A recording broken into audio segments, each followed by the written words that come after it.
एक बार एक सांप एक जुगनू का पीछा कर रहा था। अचानक जुगनू रुका और पलटकर उसने सांप से पूछा, क्या मैं आपसे 3 सवाल पूछ सकता हूं? सांप बोला, पूछो। तो जुगनू ने पूछा, क्या मैं आपकी खुराक का हिस्सा हूं? सांप बोला, नहीं। जुगनू ने फिर पूछा, क्या मैंने आपका कुछ बिगाड़ा है, कुछ नुकसान किया है या आपको कोई तकलीफ पहुंचाई है? तो सांप बोला, नहीं। तो जुगनू बोला, सांप भाई फिर आप मेरे पीछे क्यों पड़े हो?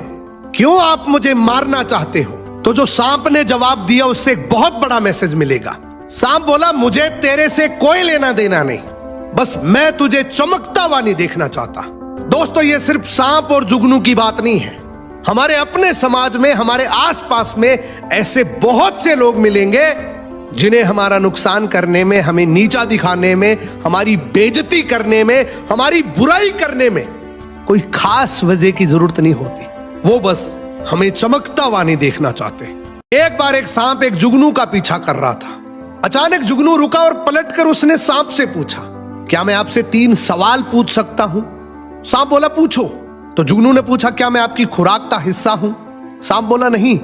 जुगनू ने फिर पूछा, क्या मैंने आपका कुछ बिगाड़ा है, कुछ नुकसान किया है या आपको कोई तकलीफ पहुंचाई है? तो सांप बोला, नहीं। तो जुगनू बोला, सांप भाई फिर आप मेरे पीछे क्यों पड़े हो? क्यों आप मुझे मारना चाहते हो? तो जो सांप ने जवाब दिया उससे एक बहुत बड़ा मैसेज मिलेगा। सांप बोला, मुझे तेरे से कोई लेना देना नहीं, बस मैं तुझे चमकता हुआ नहीं देखना चाहता। दोस्तों, ये सिर्फ सांप और जुगनू की बात नहीं है।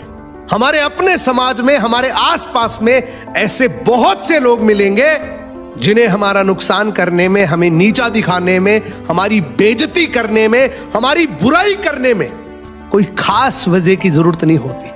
वो बस हमें चमकता हुआ नहीं देखना चाहते। एक बार एक सांप एक जुगनू का पीछा कर रहा